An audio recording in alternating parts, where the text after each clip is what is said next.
Hi, எல்லாருக்கும் வணக்கம்.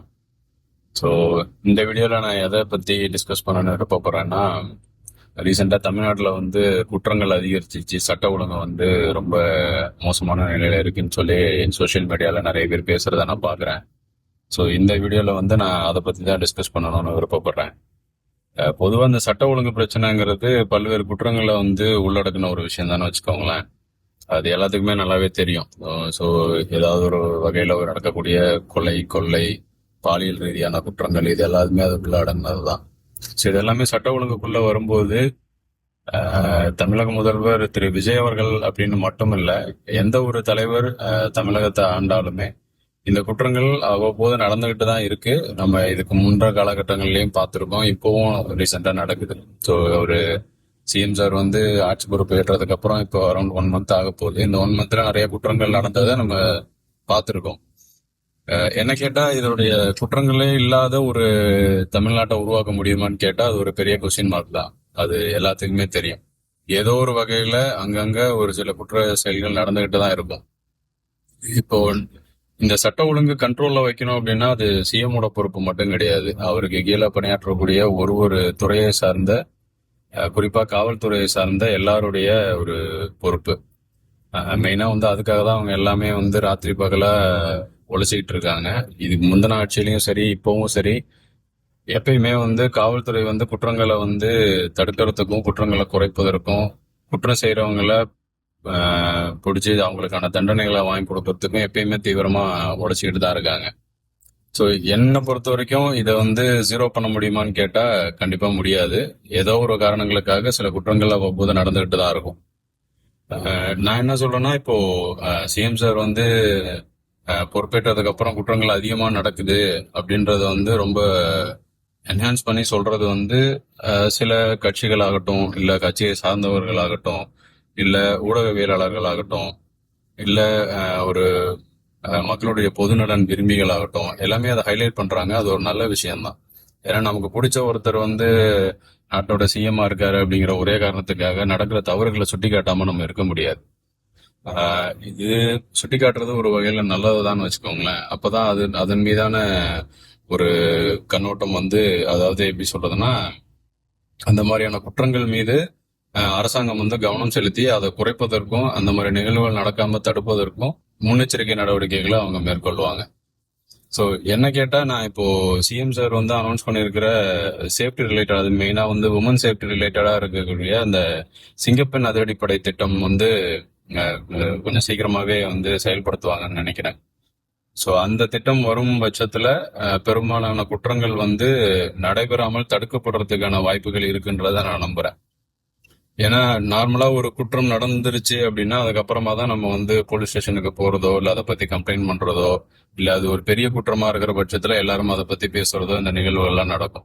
இந்த மாதிரி ஒரு பாதுகாப்பு, அதுவும் குறிப்பா பெண்களுக்கான பாதுகாப்பு ரிலேட்டடா ஒரு தனிப்படை அமைக்கிறதோ, அதுக்கான ஒரு தனி டிபார்ட்மெண்ட் மாதிரி அது ஃபங்க்ஷன் ஆகுறது ஒரு நல்ல விஷயம். அதை நம்ம வரவேற்று தான் ஆகணும். இது வந்து என்னோட தாட்ல நான் எப்படி பாக்குறேன் அப்படின்னாக்கா, இந்த சிங்கப்பெண் அதிரடிப்படை திட்டம்ங்கிறது பெண்களுக்காக ஸ்பெசிபிக்கா ஒரு கொண்டு வந்திருந்தாலும் அது எப்படி செயல்படுத்த போறாங்க அப்படிங்கறதுல ஒரு பெரிய கொஸ்டின்ஸ் இருக்கு. ஸோ என்னன்னா, இப்ப பெரும்பாலும் வந்து பாத்தீங்கன்னா குற்றங்களை வந்து பெரிய பெரிய குற்றங்கள், அதாவது கொலை, கொள்ளை, பாலியல் ரீதியான குற்றங்கள், இது எல்லாத்தையுமே வந்து நம்ம தடுக்க முடியுமான்னு கேட்டா அது ரொம்ப கஷ்டம் தான். ஏன்னா ஒரு செயல் நடக்க போகுதுங்கிறத முன்கூட்டியே யாருக்கும் தெரியறதுக்கான வாய்ப்பு இல்லை. அப்படி தெரிஞ்சிருந்தா அந்த குற்றம் நடக்காம அவங்க தடுத்துட முடியும். காவல்துறை ஆகட்டும், மற்ற அரசு சார்ந்த ஊழியர்களாகட்டும், பெரிய அதிகாரிகளாகட்டும், அவங்களுக்கு ஒரு குற்றம் நடக்க போகுதுன்னு தெரிஞ்சா கண்டிப்பா அதை ஸ்டாப் பண்ணிடுவாங்க. பட் இது எல்லாமே வந்து நம்ம எதிர்பாராத நேரங்கள்ல, எதிர்பாராத இடங்கள்ல நடக்கிற குற்றங்களை நம்ம தவிர்க்கிறது ரொம்ப கஷ்டம்தான். ஸோ இது வந்து மேக்சிமம் வந்து ஒரு சில விஷயங்களை நம்ம அவாய்ட் பண்ணலாம். அதுக்கு நான் ஜஸ்ட் என்னோட தாட்ல இருக்கிற ஒரு விஷயத்த மட்டும் நான் ஷேர் பண்ணிக்கணும்னு விருப்பப்படுறேன். அது என்னன்னா, இப்போ மெயினா பாத்தீங்கன்னா டிரான்ஸ்போர்ட், கவர்மெண்ட் டிரான்ஸ்போர்ட்ஸ் இருக்கு இல்லையா, பஸ், இதெல்லாமே கிராமப்புறங்களாகட்டும், நகர்ப்புறங்களாகட்டும், மாநகரங்களாகட்டும், எல்லா இடத்துலயுமே வந்து அரசு போக்குவரத்து சேவை வந்து இயங்கிக்கிட்டு இருக்கு.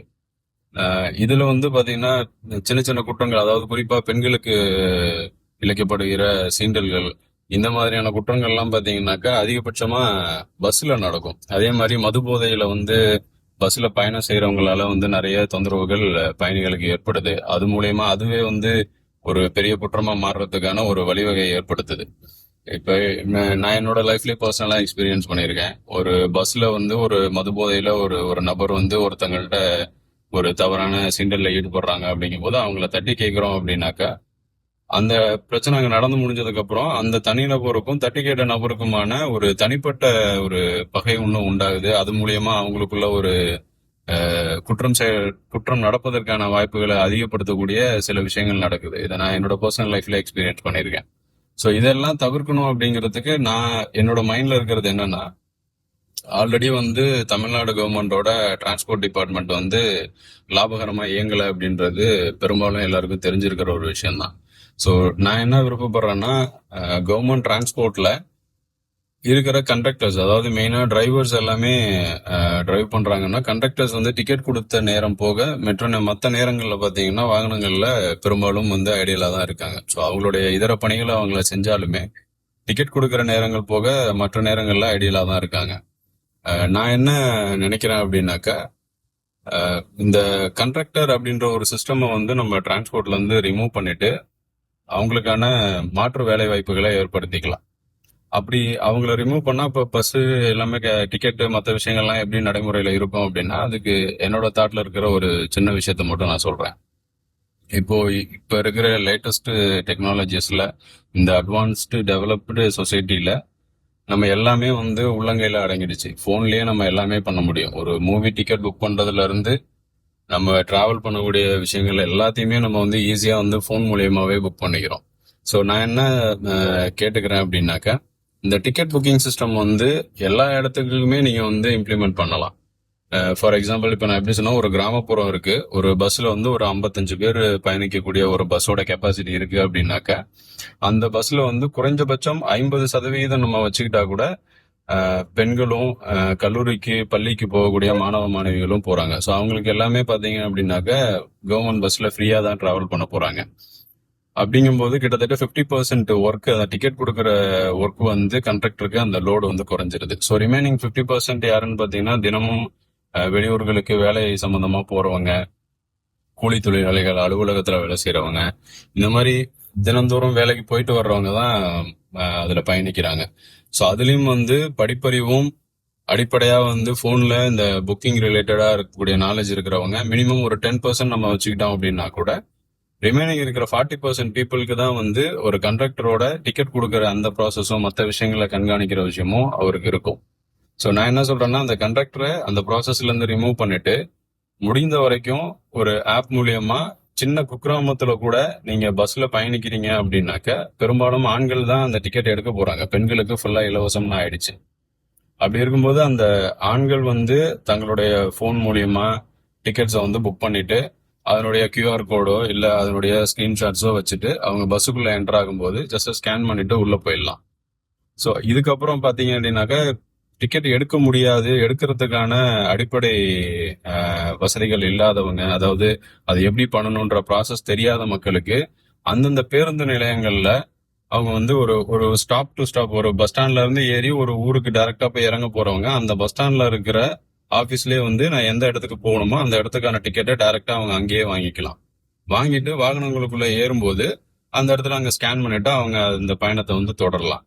இப்படி இடையில ஏறி இறங்குறாங்க இல்லையா, ஒரு பஸ் வந்து 10 ஸ்டாப்ல நின்னு போகுது அப்படின்னாக்க, பாயிண்ட் டு பாயிண்ட் இல்லாம இடையில ஏறி இறங்குற மக்களுக்கு மட்டும் வாகனத்துக்குள்ளார ஒரு அதிகாரியை நீங்க நியமிங்க டிக்கெட் கொடுக்கறதுக்கு.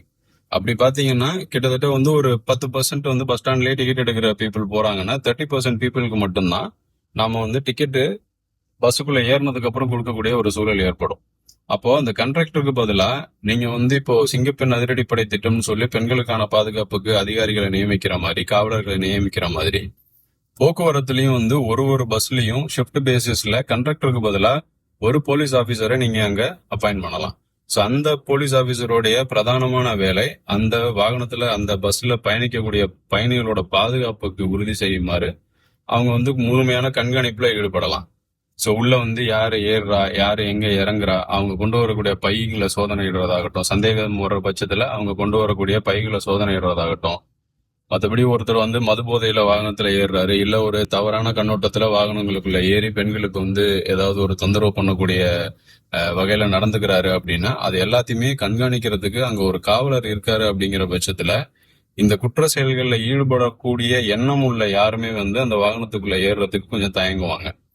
ஸோ அப்படி இருக்கும்போது இந்த ரிமைனிங் 30% டிக்கெட் எடுக்க முடியாம இடையில ஏறி இறங்குறாங்க இல்லையா, அவங்களுக்கு எல்லாத்துக்குமே அவர் ஏறும்போது எங்க அவங்க பயணிக்கணுமோ அதுக்கான டிக்கெட்ஸை கொடுக்கறத அவர் ஒரு ஒரு ஒரு பார்ட் ஆஃப் ஒர்க்கா வச்சுட்டு அவருடைய பெரும்பான்மையான வேலை நேரங்களை அவர் வந்து மக்களுக்கான பாதுகாப்புல ஈடுபடக்கூடிய ஒரு வகையில அந்த இடத்துல அவர் இருப்பாரு.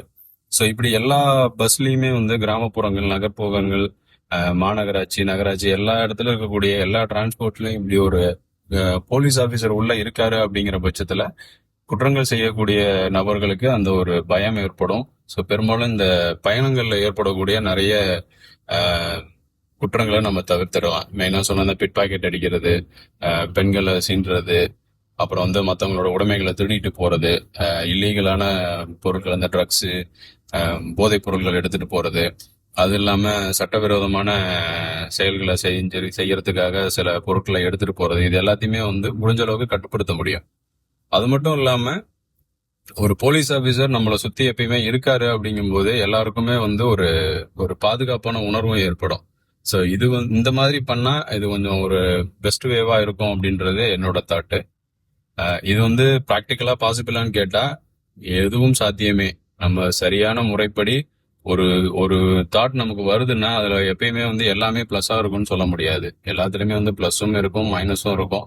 ஸோ அந்த மைனஸஸை மேக்சிமம் எவ்வளோக்கு எவ்வளோ பாசிட்டிவா கன்வெர்ட் பண்ண முடியும், இந்த நெகட்டிவ்ஸ் எல்லாத்தையும் பாசிட்டிவா கன்வெர்ட் பண்ணி ஒரு திட்டத்தை வந்து செயல்படுத்துறதுக்கு என்ன பண்ணணுன்றதான் நம்ம யோசிக்கணுமே தவிர, ஒரு ஒரு விஷயத்த நம்ம செய்யணும்னு முனைப்போட இருக்கும்போது அதுல 8% பாசிட்டிவ் இருக்கு, 2% வந்து அதாவது 20% வந்து நமக்கு நெகட்டிவ் இருக்கு, 80% தான் பாசிட்டிவ் இருக்கு அப்படிங்கிறதாக பெரும்பான்மை இங்க வந்து 80%ங்கும் போது அந்த 20% நெகட்டிவ்ஸா எப்படி இன்னும் 90% ஆர் 100% பாசிட்டிவா கன்வெர்ட் பண்ணணும்ன்ற தாட்டோட நம்ம யோசிக்கிறோம் அப்படின்னாக்க அங்கே எதுவும் சாத்தியமே. ஏன்னா இப்போ அரசு பணியாளர்கள் போது காவலர்கள், ஒரு ஒரு பஸ் கண்டக்டருக்கும் அரசு பணியாளர் தான், காவலரும் அரசு பணியாளர் தான். ஆனா ஒரு வாகனத்துல ஒரு அரசு பணியாளரா ஒரு போலீஸ் அதிகாரி இருக்கும்போது கிடைக்கிற ஒரு பாதுகாப்பும் ஒரு ஒரு செக்யூர்டான ஃபீலும் நார்மலா இப்ப இருக்கிற இந்த சிஸ்டம்ல கிடைக்குமான்னு கேட்டா டவுட் தான். ஏன்னா சில நேரங்கள்ல சில தவறுகளை நடத்துனர்கள் வந்து தட்டி கேட்கும்போது அவங்களே வந்து பாதிப்புக்குள்ளாகுறாங்க. அவங்களே வந்து சில விஷயங்களை அவங்களோட வேலையை முடிச்சுட்டு வந்ததுக்கு அப்புறமா சில விஷயங்களை ஃபேஸ் பண்ற மாதிரியான சூழல் நிறையவே இருக்கு. ஸோ இந்த மாதிரி ஒரு விஷயம் நம்ம முன்னெடுக்கிறோம் அப்படின்னாக்கா கண்டிப்பா அது குற்றங்களை குறைக்கிறதுக்கான ஒரு வழிவகையா அமையும் அப்படின்றது என்னோட தாட்டு. இது வந்து ஜஸ்ட் எனக்கு தோணுன விஷயம்தான். இதை நான் எல்லாரும் கூட ஷேர் பண்ணிக்கணும்னு ஆசைப்பட்டேன். அதுக்காக தான் இந்த வீடியோ. ஸோ இது உங்களுக்கு நான் சொல்றதுல ஏதாவது டிஃப்ரெண்ட் ஒப்பீனியன் இருந்தது அப்படின்னாக்கா கண்டிப்பா நீங்க சொல்லுங்க. பட் இது நடைமுறைக்கு சாத்தியம் இல்லையா, இது ஒருவேளை சாத்தியமா இருக்கிற பட்சத்துல எப்படி இதை வந்து நடைமுறைப்படுத்துறது, இது எல்லாத்தையும் செய்யறதுக்கு தான் படித்த மிகுந்த அனுபவம் மிக்க பல அதிகாரிங்க இருக்காங்க நம்ம தமிழ்நாட்டு அரசுல. ஸோ இதை வந்து அவங்க எல்லாரும் மேபி இதை பார்க்குற பட்சத்துல இதுக்கான ஒரு செயல் திட்டம் கொடுக்கக்கூடிய ஒரு வாய்ப்பு இருக்கும் பட்சத்துல உண்மையிலே அதை நான் ரொம்ப சந்தோஷமா வரவேற்கிறேன். இதை தான் நான் ஷேர் பண்ணிக்கணும்னு ஆசைப்பட்டேன். ரொம்பவே தேங்க்ஸ் எல்லாரும் இது வரைக்கும் பார்த்ததுக்கு. தேங்க்யூ, பாய்.